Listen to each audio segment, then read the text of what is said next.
Halo sahabat Dikbud, di masa kebiasaan baru seperti sekarang ini, ingat selalu pesan ibu. Keluar rumah kalau penting saja ya nak, ingat untuk selalu 3M. 3M itu mudah dilakukan dan bisa mencegah penyebaran virus corona. Menggunakan masker, mencuci tangan dengan sabun dan air mengalir, menjaga jarak. Sahabat Dikbud, kalau kamu sayang keluarga, jangan bawa virus ke rumah ya. Ingat pesan ibu, ingat 3M.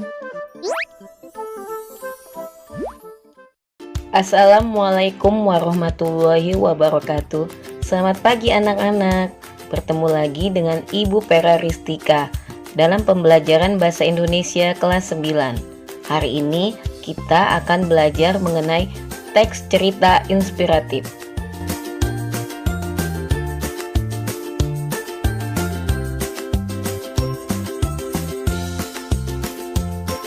Setelah kalian mengetahui kompetensi dasar dan tujuan pembelajaran teks cerita inspiratif, maka di sini Ibu akan mengulas tentang pengertian teks cerita inspiratif.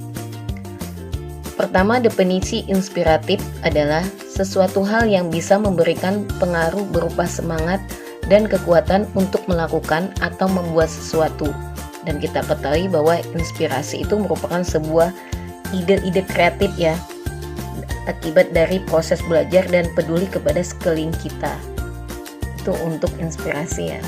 Nah, kemudian teks inspiratif itu merupakan teks yang bertujuan untuk menceritakan kisah perjuangan hidup seseorang, sehingga pembaca dapat mengambil pesan yang tersirat dari cerita yang disampaikan. Cerita ini dapat menggugah semangat orang lain untuk mencapai tujuan yang diharapkan. Yang kedua yang akan kita bahas adalah ciri-ciri teks cerita inspiratif. Nah, ciri-ciri teks cerita inspiratif ini ada beberapa hal yang harus kamu ketahui. Yang pertama, dia harus merupakan kisah nyata. Biasanya diangkat dalam kehidupan sehari-hari. Kemudian harus ada tema, judul, dan alur. Nah, alur di sini merupakan jalan cerita dari teks cerita inspiratif tersebut.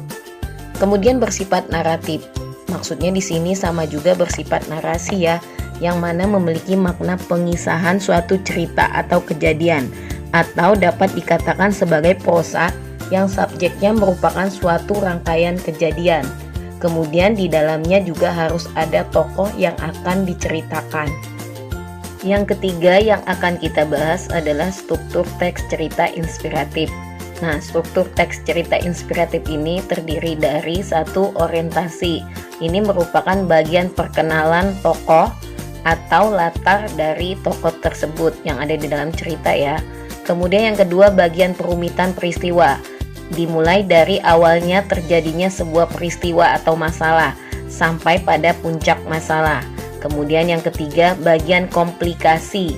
Ini merupakan tahap puncak dari peristiwa-peristiwa yang dikembangkan pada tahap rangkaian peristiwa sampai masalah tersebut ditemukan jalan keluarnya.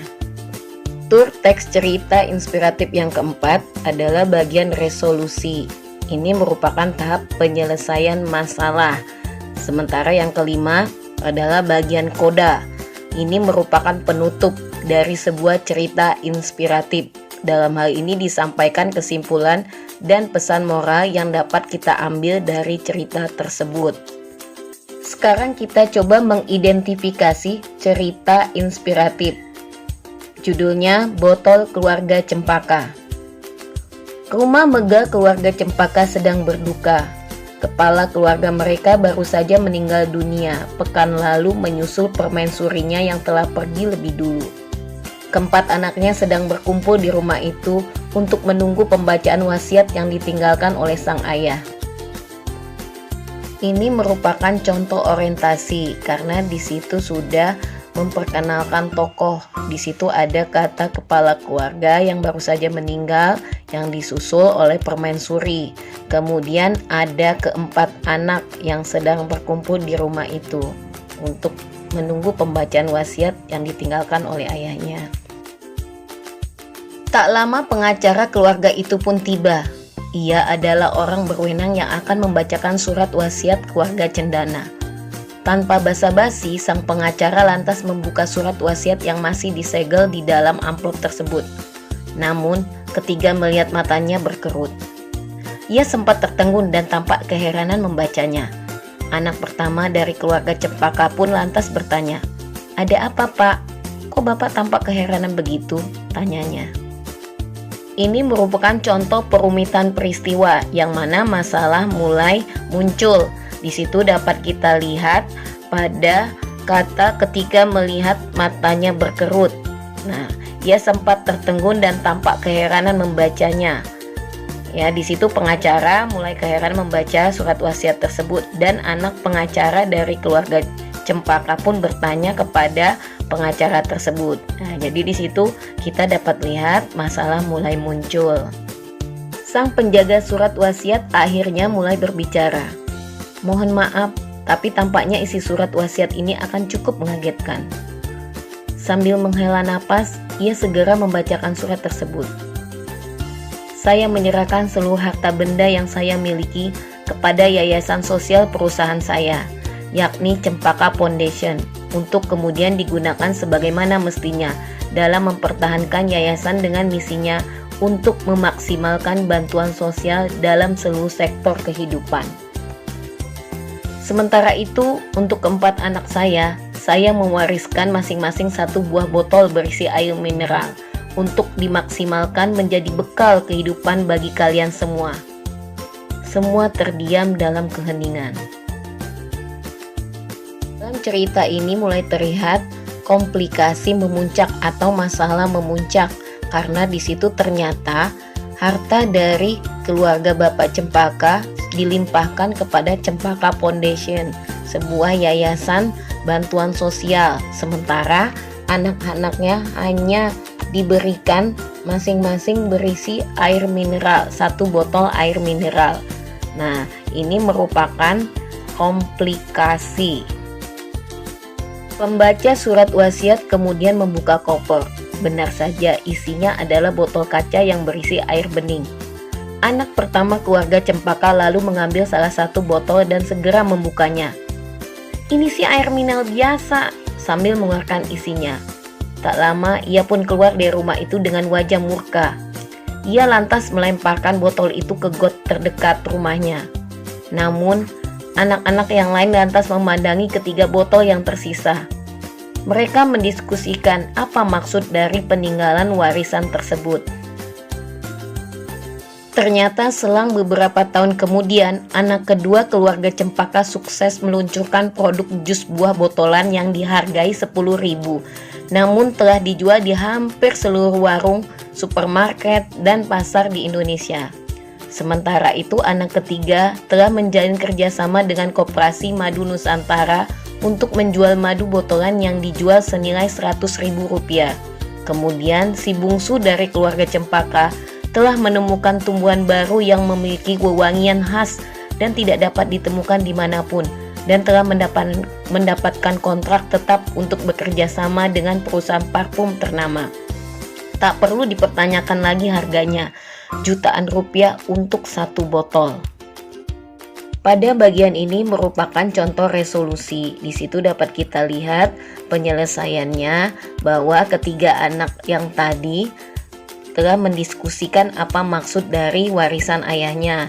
Nah, ternyata selang beberapa tahun kemudian, anak kedua sudah bisa meluncurkan produk jus buah yang dipasarkan di pasar seluruh Indonesia.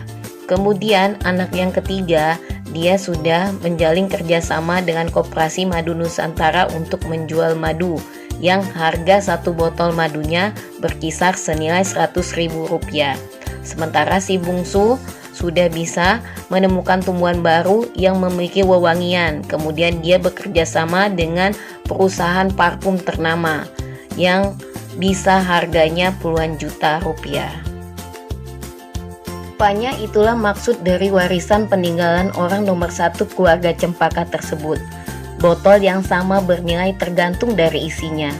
Botol seumpama manusia yang pada dasarnya sama, namun memiliki hati dan pandangan yang berbeda. Kebaikannya tidak dilihat dari fisik, namun justru dari isi hatinya, meliputi keimanan, kejujuran, kemuliaan, kebaikan dengan manusia lain. Nah, ini merupakan koda, yaitu pesan moral yang tersirat dalam cerita tersebut. Jadi, kita tidak boleh melihat sesuatu hanya dari fisiknya saja, tapi kita coba bagaimana kita mengolahnya, ya. Terus kita juga tidak bisa lihat manusia itu hanya dari fisiknya, tapi lihatlah dari hatinya, yaitu tadi harus ada keimanan, kejujuran, kemuliaan, kebaikan dengan manusia lainnya. Ya, demikian yang Ibu sampaikan dalam teks inspiratif ini. Semoga kamu juga terinspirasi akan cerita tersebut yang ada pada cerita tersebut. Wassalamualaikum warahmatullahi wabarakatuh.